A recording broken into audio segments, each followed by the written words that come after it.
Algumas marcas desaparecem não porque faltou produto, nem porque faltou cliente, mas porque sobrou barulho. E quando o barulho substitui a confiança, o colapso já começou, né, gente?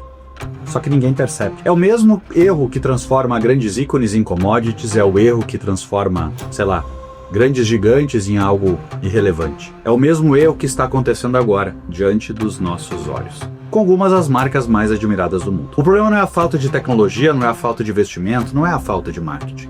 O problema é outro. E se você não enxergar, vai assistir de camarote o seu negócio e ver o mesmo destino que a gente aprende no Universo 25. Você não conhece?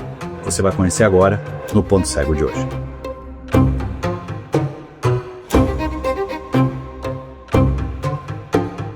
Imagine você estar num ambiente que te diz o seguinte: vem pra cá, vamos ficar num ambiente onde tem comida à vontade, totalmente confortável, espaço, quando é noite vai ser escuro, quando é dia vai ter sol, temperatura adequada, não tem predador, não tem riscos, é só você, mais uma outra ratinha e mais outro casal de ratinhos, ou seja, 2 pares de ratos, 2 casais de ratos, neste ambiente totalmente propício a viver o que não tinha escassez de nada. Tava tudo disponível. E aí começou o bem bom, começou a vida maravilhosa. E esses ratos, durante essa vida, né, esse período, em 351 dias, eles se multiplicaram a chegar ao número de 600 ratos. Só que quando chegou nesse ponto, começou a trazer um aspecto bem provocativo de colapso social. Começou a se ter um isolamento de grupos, começou a se segmentar grupos, começou a acabar com a reprodução. As mães deixaram de cuidar dos filhos.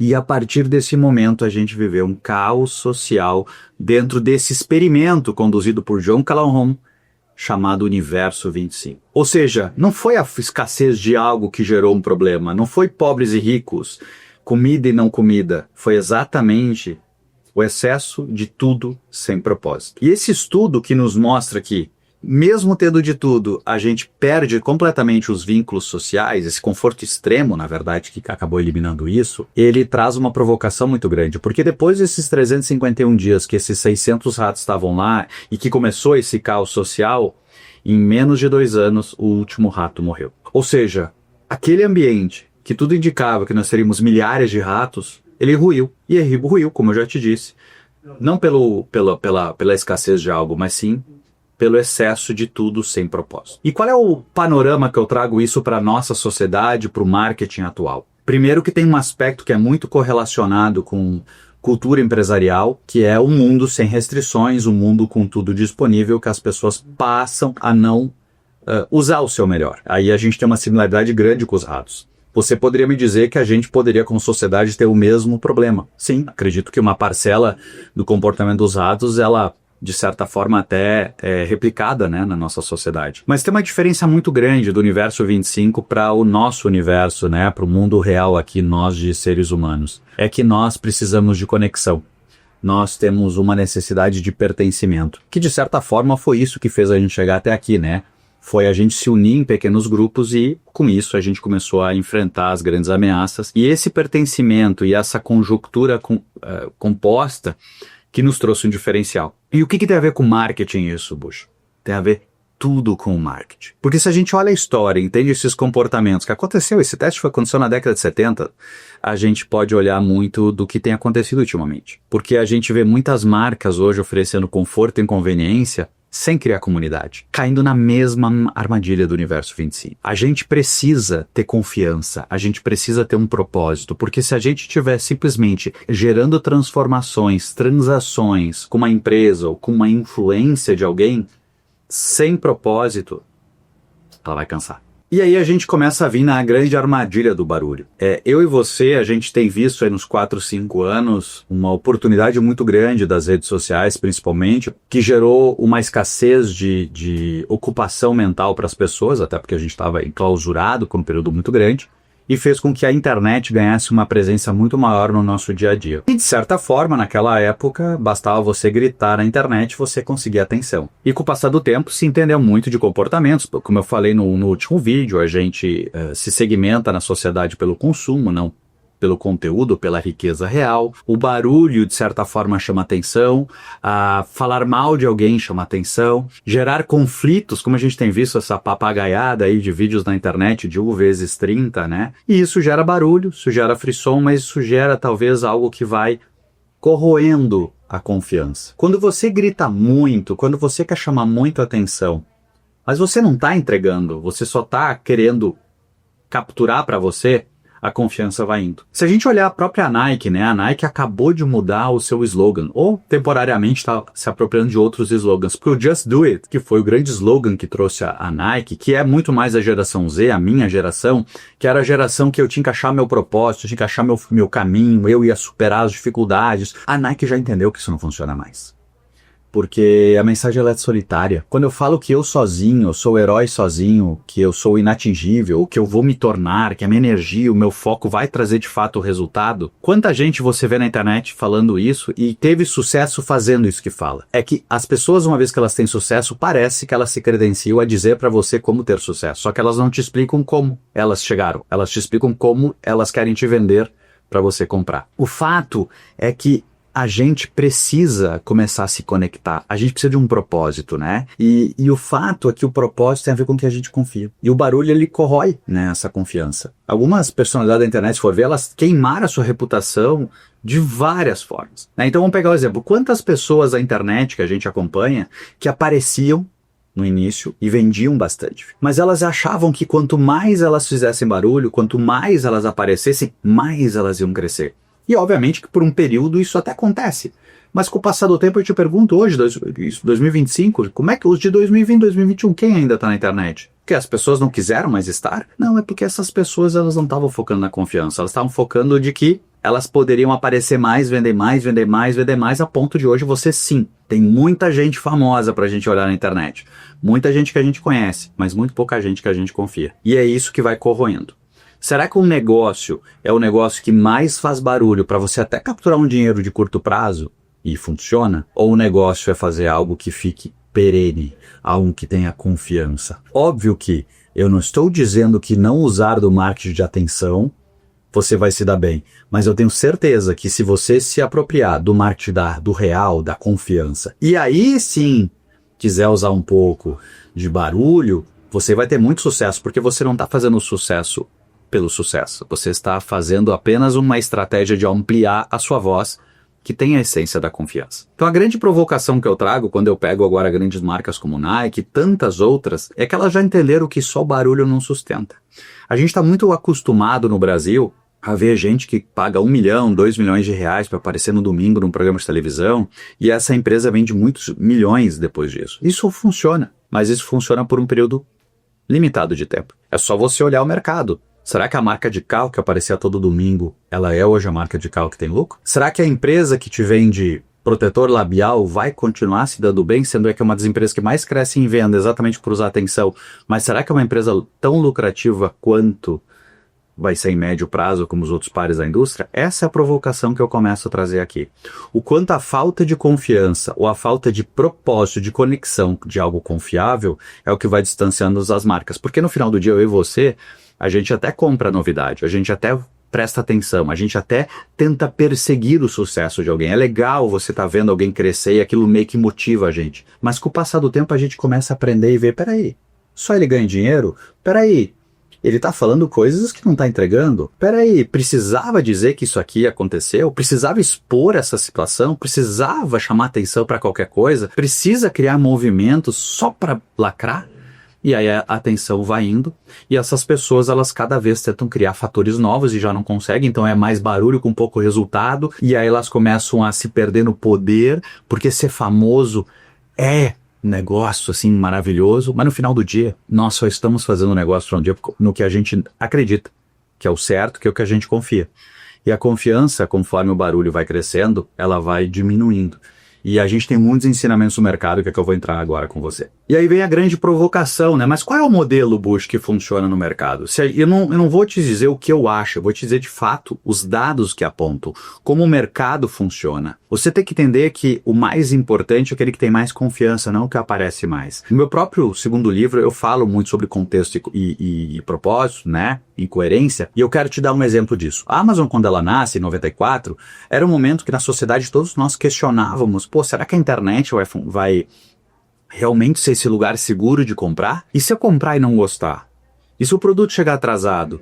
E se tiver algum problema no pagamento? Ou seja, um monte de medos que as pessoas tinham em 94. Lembra, 94 não tinha nem internet no Brasil ainda. E a Amazon já entendeu que ela precisava nichar o posicionamento, ela escolheu livros por questões tributárias, questões de logística, ela escolheu o mercado onde ela teria menos atrito, o mercado que cresceria o consumo, o mercado que tinha recorrência, ou seja, a Amazon fez o trabalho de casa do que de verdade tem que ser uma boa empresa, e ela escolheu um nicho específico para ter menos competição no início, se tornar mais confiável na relação de transações comerciais. Se a gente olhar a Apple, quando ela lança o iPhone, cobrando um valor bem maior do que o mercado, a Apple trouxe a mesma provocação. Se o produto tiver problema, fica tranquilo, eu te dou um novo. Ou seja, a confiança sempre foi a moeda central dessas relações. Seria mais ou menos assim, ó. Eu posso, no meu mercado, eu vendo educação empresarial, né, advisor empresarial, eu poderia ocupar muito mais atenção na mídia se eu ficasse lacrando na internet, se eu ficasse ostentando, se eu ficasse fazendo um ponto de vista do Bush voando no jato hoje, andando de helicóptero, frequentando os ambientes que eu frequento. Eu sei que eu ganharia mais. Mas eu jogaria fora a confiança. Porque com o tempo, a exposição de algo que não gera confiança, ela gera desejo. E desejo sozinho gera distância. Acredita em mim, em curto prazo parece o contrário, mas em médio prazo isso que acontece é só você olhar todos os grandes influenciadores do mercado. Qual é o esportista que mais fica na sua cabeça? Faz aí com o Roger Federer, não mantém lá? Um Ronaldo? Por quê? Não foram confiáveis? Não foram mais... do tipo, você quer me comprar mais do que eu quero me vender? Cristiano Ronaldo não foi sempre assim? A visão, seriedade. Messi não é assim, pegando esporte. Então essas são as provocações que a gente tem que começar a ter. Um Djokovic, um Nadal, uma Serena Williams. Então eu peguei vários esportistas aqui, posso até cometer um equívoco por não conhecer tanta vida deles, mas o exemplo é que a confiança, você vê aquela coisa 360, vai fazendo com que a relevância aumente, não a fama. E aí você começa a olhar a Amazon. A Amazon, ela era o patinho feio do mercado. E ela estava lá, plantando confiança, plantando confiança. Ela cresceu porque a gente confiava. Porque pensa na Amazon, depois de um ano, a Amazon entregando livros, vocês comprando, elas foram lá, ela foi lá e perguntou para quem já comprava. Oi, o que eu poderia te vender mais?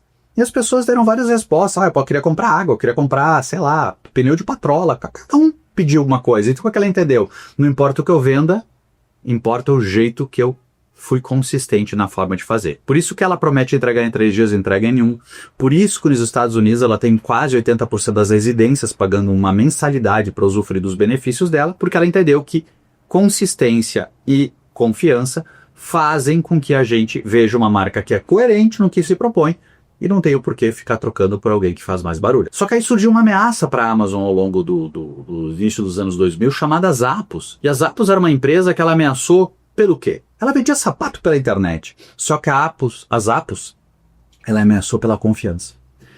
Foi outro gênio que entendeu que se eu gerasse confiança nas pessoas, com experiência, eu poderia ganhar essa luta. E a Zappos criou um modelo onde você comprava um par de calçado pela internet e ela te entregava às vezes 4 pares na tua casa para tu provar tamanhos diferentes. E ela buscava depois, ela fazia toda a logística reversa pelo mesmo preço. Ela tinha um call center totalmente conectado com você, a ponto de mandar pizza para casa de pessoas que ela sentiu que estavam com fome, ou pessoas que precisavam de um psicólogo, então a pessoa ficava ali conversando, tentando ajudar a pessoa que não estava num momento bom. E a Zappos começou a gerar confiança, porque ela mostrava que ela estava mais ali pela pessoa do que para vender para a pessoa. Ela tinha uma cláusula, uma regra, que 30 dias depois que você comprou o calçado, você poderia devolver se não se adaptasse. Olha que loucura. Sabe quantos por cento no primeiro ano teve de devolução? Mais de 40%. E todo mundo pode achar uma loucura. Claro, ela teve um mega prejuízo, mas ela ganhou a confiança de todo mundo. E com o tempo esse número começou a diminuir, porque no lugar que eu confio, no momento que a nossa relação começa a ficar, as pessoas ficavam constrangidas de querer ser malandras com ela. E a Zappos era a grande ameaça, até um ponto que a Amazon disse, olha só, esses caras estão ganhando mais confiança do que eu.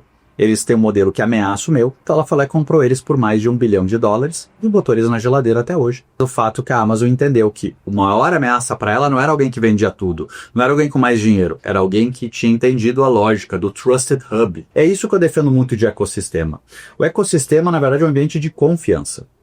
E eu vou te fazer uma provocação. O Mercado Livre, ele é um lugar que você confia como a Amazon nos Estados Unidos aqui no Brasil hoje, ou na América Latina. É por isso que ele tem crescido absurdamente. Em contrapartida, uma Magalu não cresceu. Pô, por que a Magalu não cresceu? Porque a Magalu, a única coisa que ela não foi é confiável. A Magalu achou que ela ia ser o líder da transformação digital, ela tinha milhares de funcionários em área de tecnologia, ela cobrava o juro como forma de sustentar o business, mas concorda que não é muito mais na linha da confiança, promete entregar num dia, não entrega. Eu mesmo fiz várias compras, diziam que não tinha ninguém em casa para receber, meu condomínio é 7x24 com 2 portarias.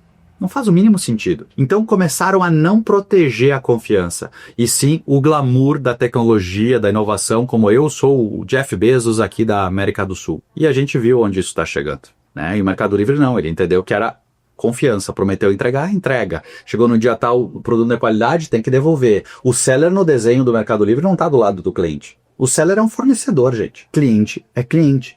E a gente tem que ser confiável para o cliente. Então, essa é a grande provocação entre chamar atenção versus quem entrega a confiança. Imagine o seguinte, eu sempre falo que talvez a maior ativo que eu tenho perante o meu mercado, é triste eu falar isso, mas o maior ativo é a coerência. Porque a maior parcela dos players que estão no meu mercado, eles flertam com a coerência. Eles não são coerentes.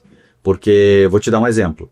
Eu tenho um ambiente onde tem um volume grande de empresários que passam aqui, milhares de empresários passam ao longo de um ano com a gente faz uma entrega muito boa, como eu acredito que muitos players do mercado façam uma entrega razoavelmente boa, só que a diferença começa a vir na confiança. Porque você não vê eu comemorando quando eu bato a minha meta de vendas, e a gente entrega o número todo mês. Mas por quê? Porque isso é obrigação minha, é um modelo de gestão, eu vendo isso. Eu tenho que fazer papagaiada na internet dizendo que eu bato cota, por quê? Porque isso é para gerar desejo de quem não bate achando que tá comigo vai bater.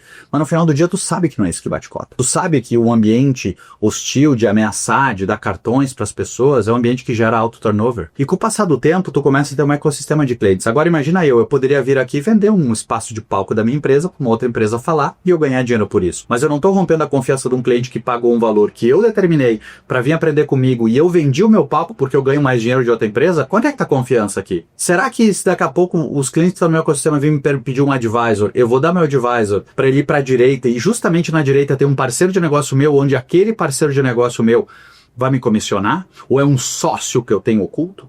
Você acha que isso é confiável? Eu vou tomar a melhor decisão fazendo isso? É só a gente olhar o modelo da XP, gente. A XP é altamente questionada no mercado hoje exatamente por isso, porque o modelo começou a mostrar que a confiança é questionável. A confiança do modelo da XP hoje depende da pessoa, não do sistema. Eu não posso dizer que os profissionais que atendem XP não são confiáveis e nem dizer que a marca XP não é confiável, mas eu posso te dizer que o modelo onde o quanto eu ganho é derivado de quem eu estou indicando, para mim gera uma inconsistência. É isso que eu estou querendo te provocar. Como meus pares de setor, eles, a maioria, ganham por indicar alguém, ou ganham para colocar alguém no palco, ou ganham em sociedades de quem está. Tem alguma coisa ilegal? Não tem nada de errado. Agora eu te pergunto, é a decisão mais confiável? É o ambiente mais adequado? Ser coerente na linha da confiança, na linha do que de fato é a melhor decisão, ela é a mais cara. E a maioria não quer pagar esse preço. E quem está certo ou está errado? Isso a sociedade vai dizer ao longo do tempo, né? Não tem ninguém que tem demérito por isso. Mas se eu olhar o mercado e entender quem protagonizou até hoje, são aqueles que criaram ecossistemas de confiança, criaram elos de conexão real. E é isso que é a grande oportunidade hoje do mercado, porque o pêndulo, como eu gravei no último vídeo, de um marketing de confiança voltou a ganhar muita força. E o grande ponto cego das marcas, das empresas, é que a maioria ainda das marcas acredita que o caminho é primeiro fazer barulho, né? Ganhar atenção, crescer e só depois construir confiança. Só que a lógica é invertida, pessoal. Ela não funciona. A lógica real é que quando a essência da empresa é ser confiável e crescer é uma questão só de tempo. Confiança não é etapa, ela é a fundação do teu negócio.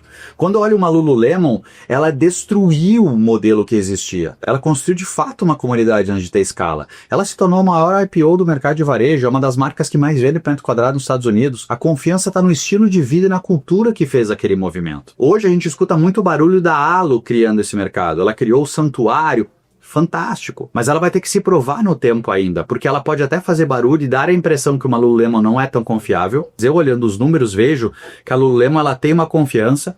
As pessoas que compraram Lululemon, 70% voltam a comprar pelos números. A Lululemon é uma empresa que tem 40 vezes mais lucratividade que uma Alo, etc. Por quê? Porque ela cresce pela confiança, ela cresce pelo modelo. A Alo está crescendo pelo barulho. E sim com um propósito muito adequado. A diferença é se ela vai manter esse modelo, porque crescer um espaço de tempo pelo barulho é possível. Se estabelecer pela confiança é o grande desafio. A Amazon já nos provou isso. A Patagônia nos prova isso. As pessoas compram Patagônia pelo quê? Porque é a melhor jaqueta, etc. A gente nem questiona. A gente compra a Patagônia porque tem uma coerência de eu querer dizer que eu sou alguém que sou sólido nos meus valores. Por isso que eu pago mais caro na Patagônia. Não faz o mesmo sentido, né? Se a Patagônia fosse tão preocupada com o meio ambiente, ela poderia cobrar muito mais barato. Mas não, né? Ela cobra muito mais caro. Ela poderia permitir que as pessoas tivessem mais acesso, mas não. Ela tem muito claro o posicionamento dela. O próprio Nubank não foi o grande cara de fazer barulho. O Nubank começou com o quê? Base da confiança. Ele te dava informação em tempo real, ele já atendia da maneira que teria que ser. O Nubank é, na verdade, uma cópia do modelo Amazon, uma cópia do modelo Zappos. De quê? Uma empresa de confiança. É por isso que eu bato tanto no modelo da confiança, da coerência. Ele não é um modelo de ganhar dinheiro mais rápido. Ele não é o dinheiro de pegar mais dinheiro do que os outros. E empreender tem muitos riscos, gente. Tomar a decisão de empreender com viés de confiança, ele traz talvez um pouco até mais de riscos do que outros modelos no início. Mas se você quer jogar um jogo infinito, se você quer de verdade ter um negócio que vai durar muito mais tempo, é você se estabelecer pela confiança. E confiança, gente, eu não estou falando de você entregar mais do que você cobra. Eu não estou dizendo de você ser o bobinho da turma que tá fazendo um monte de promessas e não sei o que. Não, eu tô dizendo só para você ser confiável. De você, de fato, entregar aquilo que você promete. De verdade, você não ter conflito de interesse. Porque se você não entender isso, você até por uma parcela de tempo vai ser a pessoa mais falada da escola, a pessoa mais famosa, mas não vai ser aquela pessoa que se desenvolveu na vida. É só você olhar para sua escola, quando você estava lá no primeiro e segundo grau, como era o business. Olha quantos hoje colegas de vocês daquela época se deram bem. A maioria não era o mais famoso da escola, nem aquele mais malandro. O mais famoso, talvez, foi aquela pessoa que entregou muito mais do que prometeu. Essa é a grande provocação de hoje. E eu deixo você aí pensando um pouco nesse ponto cego, que é na linha de que esse mercado de oportunismo, ele cada dia vai ficar menor. Te vejo no próximo ponto cego.